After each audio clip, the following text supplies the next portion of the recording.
আর এখানে তো হ্যাঁ বলা চলে যে রকস্টারও নতুন পরিচালক, কিন্তু রকস্টারের পিছনে একটা বড় ধরনের বাজেট কাজ করেছে।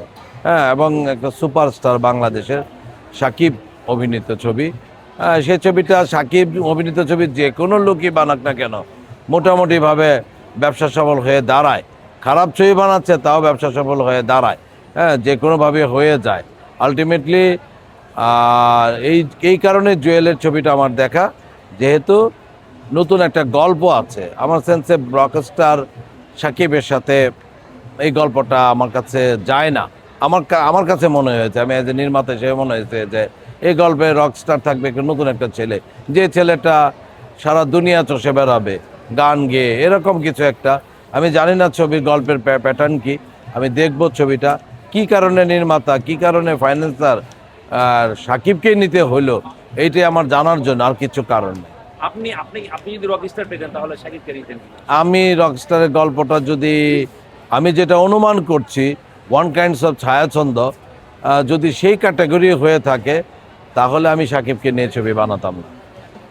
আমি হান্টিং করে হোক, ঘরে ঘরে খুঁজে বের করে নতুন একটা ছেলেকে নিয়ে, যেমন মাসুদ রানা একটা নতুন একটা ছেলেকে ব্রেক দিয়েছে, অসম্ভব স্মার্ট একটা ছেলে। আমি চাবো যে নতুন একটা ছেলে এই ছবির হিরো হওয়া উচিত ছিল। আপনার কাছে কেন মনে হলো না যে শাকিবকে আসলে রকস্টারের গেটআপ বা আমার কাছে সাকিব এখন ম্যাচিউর একজন অভিনেতা। আলটিমেটলি সাকিব খান বেছে কাজ করা উচিত, বুঝে কাজ করা উচিত, গল্প বুঝে কাজ করা উচিত। হয়তোবা তার সেন্সে এটা বেস্ট গল্প, কিন্তু দর্শকের প্রিয় ইয়াতে পিবি থেকে চিন্তা করলে এটা দর্শক ভালোভাবে নেয়নি। এমন একজন দর্শককে আমি শুনেছি আর কি, যে আমি ঘুম পাই না, কিন্তু রকস্টার দেখে আমার ঘুম পাইছে হলে। হ্যাঁ, এটা একটা সাকিবের জন্য ডিসক্রেডিট আমি মনে করি। এদিক থেকে বেরিয়ে আসা উচিত না শাকিবের? আসলে অবশ্যই একটা ছবিও কিন্তু আসলে দর্শকদের নেগেটিভ মন্তব্য আমরা আমি মনে করি সাকিবকে তো বললামই, বেছে কাজ করা উচিত, যে কোনো ধরনের গল্পে কাজ করা উচিত না। সেন্স আমি বলবো যে সাকিবকে অবশ্যই গল্প বেজ চিন্তা করে এখন কাজ করা উচিত। ওর লুকটা কেমন লাগছে? আমার কাছে ভালো লাগে নাই, এটা আমার ব্যক্তিগত অভিমত। অনেকের কাছে ভালো লাগার ব্যাপার থাকবে। আমি ব্যক্তিগতভাবে সাকিবকে এই গেটাপে দেখে অভ্যস্ত না, দেখতে আমার ভালো লাগার মতো কোনো ঘটনা ঘটে নাই। তো একটু জানবো আজকে সিনেপ্লেক্স এসেছেন, কোনো সিনেমা দেখা হয়েছে কিনা? আজকে আমি ঢাকার বাইরে থেকে ঢাকা ঢুকলাম, এসে আমি ঢাকায় ছবি দেখার জন্য সিনেপ্লেক্সে আসছি, পিনিক ছবিটা দেখার জন্য। যে পিনিকে সবাই বলতেছে পিনিকে একটা নতুন গল্প আছে, এই নতুন গল্পের কেমিস্ট্রিটা কি এটা বোঝার জন্য আমি আজকে পিনিক ছবি দেখলাম।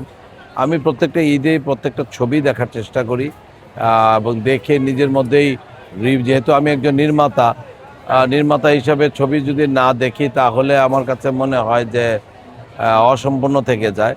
হ্যাঁ, তাই আমি প্রত্যেক ঈদের ছবি এবং প্রত্যেক সপ্তাহের ছবি দেখার চেষ্টা করি, যে আসলে কোন ডিরেক্টর কিভাবে কোন ছবি তৈরি করলো। তো পিনিকটা দেখলাম, দেখে আমার কাছে ভালোই লাগলো। নতুন পরিচালক হিসাবে তার আত্মপ্রকাশ এই ছবি দিয়ে, এবং একটা নতুন গল্পের নতুন কেমিস্ট্রি আর্টিস্টের সাথে করানোর চেষ্টা করেছে, এটা স্ক্রিনে আমি পেয়েছি আর কি। আচ্ছা, একটু জানবো বুবলি যেহেতু এখানে রয়েছেন, কেমন লেগেছে আসলে ফিল্মটা আপনার এই যে? বুবলি তো একটা মাই ডিয়ার আর্টিস্ট, এবং সে ভালো অভিনেত্রী, ভালো কাজ করে, তার ব্যাপারে তো আনডাউটলি বলতেই হবে পজিটিভ। যে কারণে এই ছবিটার গল্পটা যখন তৈরি হয় তখনই বুবলিকে নিয়েই শুনলাম যে প্ল্যানিং ছিল বুবলিকে নিয়ে কাজ করার, এবং যেহেতু বুবলিকে নিয়ে কাজ করেছে, বুবলি অনেক ভালো কাজ করেছে এই ছবিতে। আচ্ছা, দর্শকদের কি দেখা উচিত আসলে পিনিকটা? আমি তো মনে করি আসলে এটা হচ্ছে পিনিকটা তো আসলে ঘোর। আমরা সবার নিজেদের মধ্যে সবার মধ্যেই ঘোরের মধ্যে থাকি, যে কোনো কারণবশত হোক আমরা একটা ঘোরে থাকি। এই ঘোরটাই হচ্ছে পিনিক, এবং আমার মনে হয় দর্শক যদি ছবিটা এক বসায় দেখে তাহলে একটা নতুনত্ব কিছু পাবে, নতুনত্ব একটা গল্পের আভাস পাবে, এবং ভালো একটা জিনিস পাবে, উপহার পাবে, অন্যান্য ছবির চেয়ে বেটার একটা কিছু পাবে আমি মনে করি। নির্মাতা নেই কি বলা জুয়েল ভাইকে নিয়ে?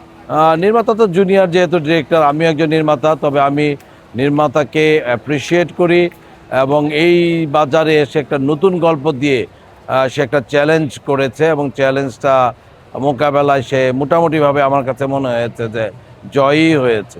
লাস্ট কোশ্চেন, পিনিকটা কেন প্রথমে দেখলেন? শাকিব খানের রক স্টার রয়েছে, তারপর মালিক আছে, অনেকগুলো ছবি। আসলে ব্যাপারটা হচ্ছে কি, পিনিকটা হচ্ছে নতুন ডিরেক্টর, আচ্ছা। হ্যাঁ একেবারে নতুন ডিরেক্টর। আমি আবার নতুনকে খুব প্রাধান্য দেই।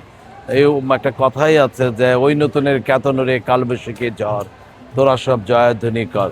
তা আসলে আমি পরিচালক হিসাবে একজন পরিচালককে, নতুন পরিচালককে প্রাধান্য দেই বেশি, এবং সেই জন্যই আমাকে পিনিকটা দেখা।